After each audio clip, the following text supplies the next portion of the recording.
제가 처음부터 이 뒷자리에 앉아 있었는데 저인지 모르셨죠? 고등학생인 줄 아셨죠? 네. 뒤에 저희 선생님들과 우리 학생들 다 함께 예배 드렸는데요. 고등부에서 이렇게 열심히 봉사하시면 고등학생처럼 변합니다. 고등부에 많은 사랑과 기도 부탁드립니다. 제가 이번 연도부터 고등부를 맡아서 사역을 하기 시작했어요. 처음 고등부를 목사님께서 한번 해보지 않을래? 라고 물어보셨을 때는 맞지 못할 것 같은데, 고등부 저랑 안 맞을 것 같은데 이렇게 생각했는데, 지금은 저의 모습과 표정을 보셔서 알겠지만 고등부랑 너무 잘 맞습니다. 그렇죠? 그렇죠. 너무 잘 맞아요. 그래서 고등부 사역 안 했으면 어땠을까라는 생각이 듭니다. 제가 고등부 사역을 하면서 조금 달라진 게 있어요. 그건 바로 제 옷차림인데요.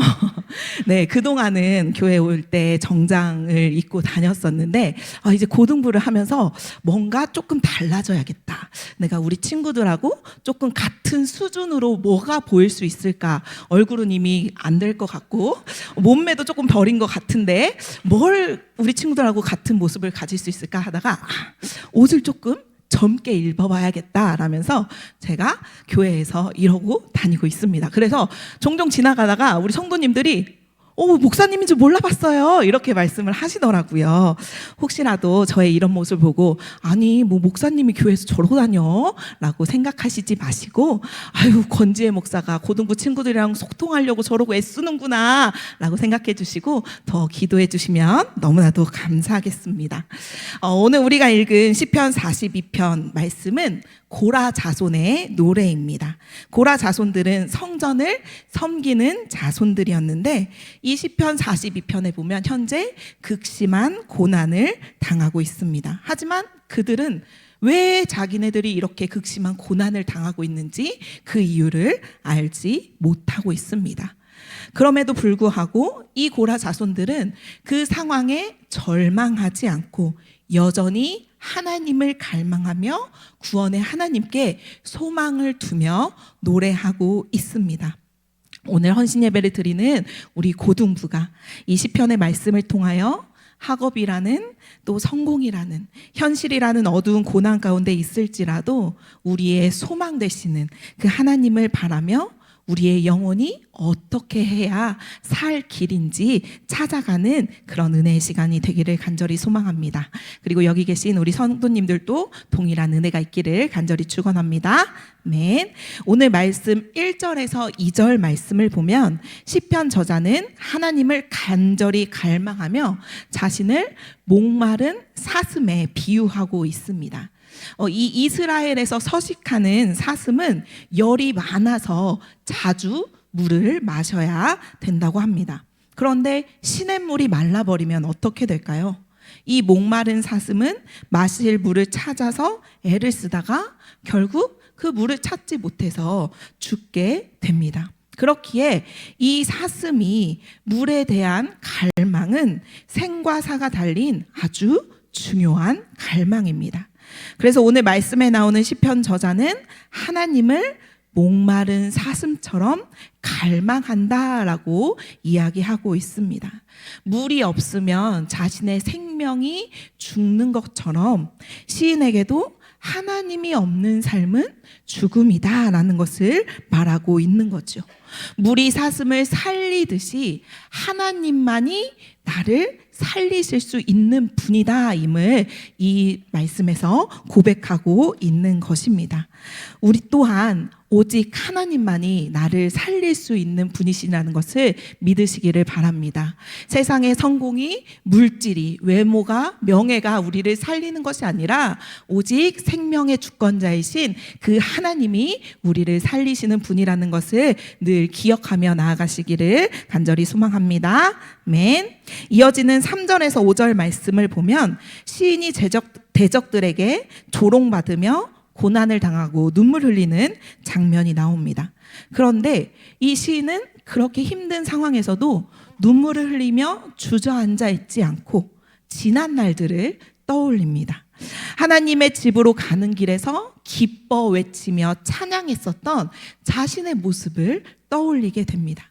지금은 비록 그럴 수 없는 현실에 있더라도 그때를 기억하며 자신의 영혼에게 너 그런 때가 있었잖아. 하나님의 그 은혜를 기억해봐. 하나님께 소망을 두며 한번 나아가봐 라고 명령하고 있습니다.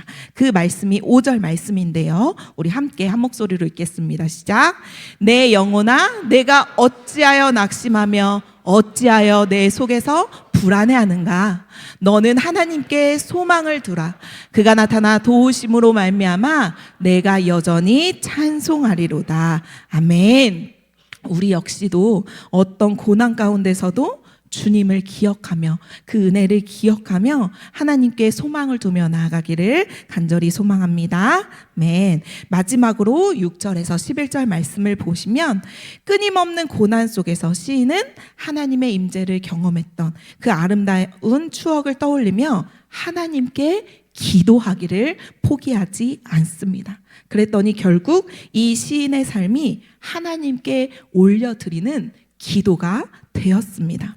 여전히 고난과 또 재적들이 조롱하며 말하지만 시인은 이제 꿈쩍도 하지 않고 그 영혼 깊숙한 곳에서 하나님께 소망을 두며 나아가고 있습니다. 사랑하는 고등부 여러분, 그리고 성도 여러분, 오늘 우리는 이 시편 42편을 통해서 우리 영혼이 살 길을 알아보았습니다. 첫 번째로는 갈급하게 주님을 찾는 것입니다.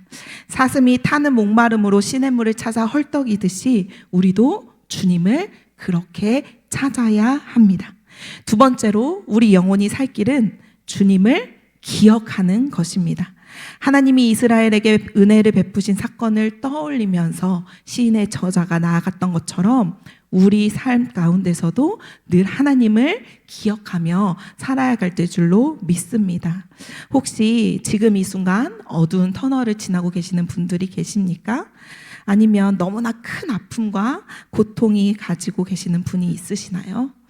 하나님의 은혜가 기억나지 않을 정도로 그렇게 힘든 일이 있는 분들이라도 하나님의 은혜를 내 마음속에서, 내 기억 속에서 끄집어내시기를 바랍니다. 그러면 여전히 나와 함께 해주시며 나를 위로해 주시며 나의 힘이 되어주시는 그 주님을 만날 줄로 믿습니다. 세 번째로는 주님께 기도하는 것입니다. 기도는 호흡이라고 하지요. 호흡이 멈춰지면 우리는 죽을 수밖에 없습니다. 우리가 주님을 찾고 주님의 그 은혜를 기억했다면 이제 주님께 기도하며 나아가야 합니다. 그 주님과 소통하며 이 어두운 길, 험한 길, 막막한 길을 헤쳐나가야 합니다. 그러면서 우리의 소망을 하나님께 두며 날마다 기도함으로 나아가야 합니다. 인생의 길은 광야와 같다라고 이야기를 하죠. 그만큼 메마른 길이 있을 줄로 압니다. 그리고 그곳에서 길이 없어 보이는 벼랑을 만나기도 할 것입니다. 누구나 그 벼랑 끝에 서면 두려움을 느낄 수밖에 없습니다. 더 이상 길이 없는 인생의 벼랑 끝에 서면 많은 사람들이 절망하고 포기합니다. 그러나 우리 하나님의 사람들은 그 길이 없어 보이는 상황에서도 결코 절망해서는 안 됩니다. 하나님께는 절망이 없기 때문입니다. 하나님은 우리의 소망 되시고 우리를 끝까지 포기하지 않으시고 우리를 살리시는 분이시기 때문입니다. 예수님도 이 땅에 오신 이유가 모든 사람들을 사랑하시고 영생을 주시기 위해서 기꺼이 이 땅에 오셨잖아요. 막다른 인생, 막장 같은 인생, 벼랑 끝에 절망과 포기만이 남아있다고 느낄 때 우리를 살리시는, 우리를 살리려 하시는 그 하나님을 절대로 잊지 마시기를 바랍니다. 생명의 하나님께서 우리의 간구를 들어주실 것입니다. 우리는 그 환난과 고통의 시간 속에서 괴로워할 때 하나님이 우리를 잊으셨나? 라는 생각을 할 때도 있을 것입니다. 그러나 우리가 하나님을 잊을지라도 하나님은 결코 우리를 잊지 않으신다는 사실을 꼭 기억하시기를 바랍니다. 이사야 49장 15절에도 보면 이 말씀이 나와 있죠. 함께 읽겠습니다. 여인이 어찌 그저 먹는 자신을 잊겠으며 자기 태에서 난 아들을 긍휼히 여기지 않겠느냐. 그들은 혹시 잊을지라도 나는 너를 잊지 아니할 것이다. 아멘. 요한복음 11장 25절 26절 말씀입니다. 나를 믿는 자는 죽어도 살겠고 무릇 살아서 나를 믿는 자는 영원히 죽지 아니하리니. 아멘. 생명의 구주이신 그 하나님을 바라보며 그분을 참된 소망으로 삼으면 우리의 영혼은 살아날 수밖에 없습니다. 우리 전주 안디옥 교회 성도님들, 또 우리 고등부 친구들, 우리 선생님들이 늘 그 소망 대신 우리 하나님을 바라보며 우리의 영혼이 날마다 살아나는 역사를 맛보시기를 주님의 이름으로 간절히 축원합니다. 아멘. 이 시간 함께 말씀을 기억하면서 찬양하길 원합니다. 사슴이 시냇물을 찾기에 갈급한 같이 우리의 영혼도 주님을 찾습니다. 그래서 내 영혼이 살아나길 원합니다 라는 마음으로 함께 고백하도록 하겠습니다.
내가 어떠한 절망과 고난과 고통 가운데 있을지라도 주님을 찾고 주님을 기억하며 주님께 기도하면서 하나님께 소망을 두며 살아가는 인생이 되겠습니다. 그래야 해서 우리의 영혼이 날마다 죽어가는 것이 아니라 날마다 살아나는 역사가 이루어지게 해달라고 이 시간 우리의 영혼에 살 길을 두고 우리 주의 이름 한번 부르시며 통성으로 기도하겠습니다. 주여